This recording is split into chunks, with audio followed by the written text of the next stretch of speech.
अजित पवारांची चेअरमॅनपदी झालेली निवड ही बेकायदेशीर असल्याचा रंजन तावरे आणि चंद्रराव तावरेंचा गंभीर आरोप.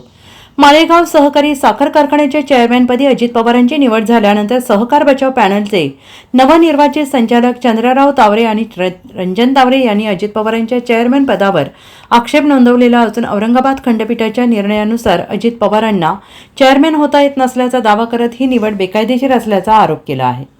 आत गेल्यानंतर अर्ज त्यांचे आले. अर्ज आल्यानंतर त्यांनी छाननी सुरू केली. छाननी सुरू असताना मी माझा तक्रारी अर्ज दिला आणि तक्रारी अर्ज दिला आणि त्यात मी सांगितले त्यांना की औरंगाबादच्या खंडपीठानं 2022 साली एक निर्णय दिलेला आहे. व वर्गातून किंवा अशा सोसायट्यातून जरी कोणी संचालक निवडून आला तरी त्याला चेअरमन म्हणून होता येत नाही असा 73 ड प्रमाणे निकाल दिलेला आहे. लक्षात आलं का? हे आपण त्यांना दिलेले, परंतु त्याला रेटून करायचं असल्यामुळं त्यांनी आपलं हे सगळं चालवलेलं आहे. वास्तविक कायदेशीर नाही, चुकीचं आहे. आता एकीकडे तुम्ही आक्षेप घेताय, परंतु हा निवडणुकीच्या वेळेसचा देखील मुद्दा होता. दुसरीकडं त्यांनी सांगितलं की दत्तात्रय भरणे देखील ब वर्ग गटाचे उमेदवार होते आणि ते देखील छत्रपतीचे चेअरमन झालेले होते. आणि त्यानंतर त्यांनी पुढचं हे पण सांगितलं होतं सहकार खातं त्यांच्याकडे नाही, खातं त्यांच्याकडे असेल, दत्ता भरणे झाले असतील तर त्यांनी चूक केली म्हणजे आपण करायची का? त्यांनी चूक केली, आपण चूक करायची का? नियमानं काय असं देऊ द्या ना. तुम्ही अधिकाऱ्यांशी बोलला, अधिकाऱ्यांनी तुम्हाला काय सांगितलं? काय नाही, पोच दिली. आक्षेप आहे तुमचा? अधिकाऱ्यांनी पोच दिली. काय न्यायालयीन लढाई आपण लढणार आहात का? योग्य वेळेला जाहीर करू. त्या निवडीमध्ये खऱ्या अर्थानं आमचे एक उमेदवार आदरणीय अण्णा जरी आले असतील तरी त्यांना जो अजेंडा दिला होता त्या अजेंड्याबरोबर कार्यक्रमाचं वेळ दिलेली नव्हती अधिकाऱ्यांनी, आणि त्या अजेंडा पाठीमागं वेळ दिली जाते. अर्ज कधी घेणार, अर्ज स्वीकारण्याची वेळ 15 मिनटं, छाननीची वेळ 15 मिनटं, नंतर माघारीची वेळ. आज इथे एक अर्ज आला म्हणून विषय राहिला नाही, परंतु नेहमी 2 अर्ज येतात, त्यावेळेला ती वेळ द्यावी लागते. हा कायदा आहे, त्या कायद्याप्रमाणे त्यांनी वेळ दिलेली अजेंड्याबरोबर आम्हाला कळवलं नाही.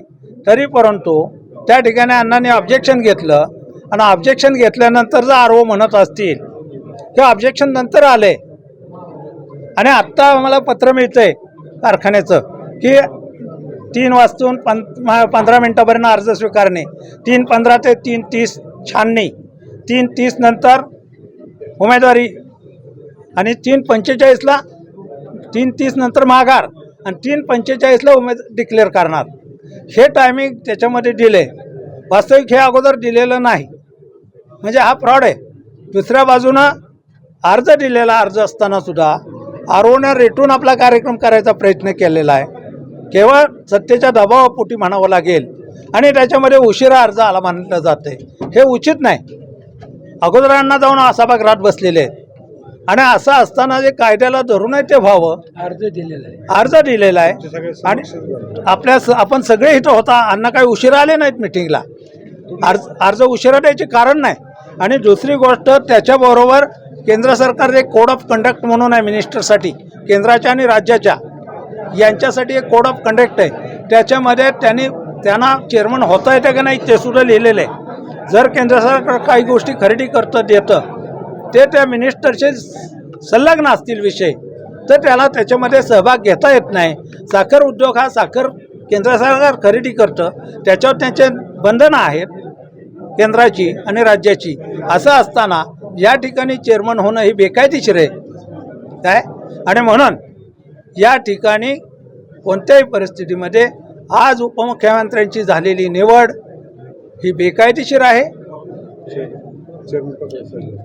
आणि चेअरमन पदावर झाले ते निवडून आले इतपत बरोबर आहे, पण ही माळेगाव कारखाना फेडरल संस्था नाही. 73D कलमाप्रमाणे त्यांना चेअरमन होता येत नाही. आणि 73A 8 आणि 9 या 2 सेक्शनप्रमाणे ही त्यांना ते माळेगाव कारखान्याचे अवर्ग सभासद नाहीत, त्यांनी कधीही ऊस पुरवठा केलेला नाही आणि ते ज्या संस्थेतून आलेले आहेत प्रतिनिधी म्हणून त्या खरेदी विक्री संघानं सुद्धा कधीही माळेगावला ऊस पुरवठा केला नाही. त्यामुळं या कलमाखाली त्यांना चेअरमन होता येत नाही. यांची चेअरमनशिप आज डिक्लेअर केली त्यांनी तर बेकायदेशीर आहे आणि ती बेकायदेशीर चेअरमनशिप करताना हा पुढची भूमिका आम्ही डिक्लेअर करणार योग्य वेळी जयदीप. परंतु ह्या पद्धतीने जणू काय हे 20 निवडून अवर्गातनं आलेले उमेदवार आहेत, एकही त्याच्यात पात्र नाही का? आणि हे झालेली निवड बेकायदेशीर आहे एवढं निश्चित. त्याच्या संदर्भात आम्ही त्यांना पत्र दिलेलं आहे, कोड ऑफ कंडक्टची कॉपी दिलेली आणि हे सुद्धा दिलेलं आहे, अर्जसुद्धा आमचा 22मध्ये दिलेला निर्णय खंडपीठानं तो आरवर लागू होतोय. त्यांनी कंटेम्प्ट ऑफ कोर्ट केलेला आहे, म्हटलं तर काय वावगं ठरणार नाही. Bureau report SBN Marathi, Baramati.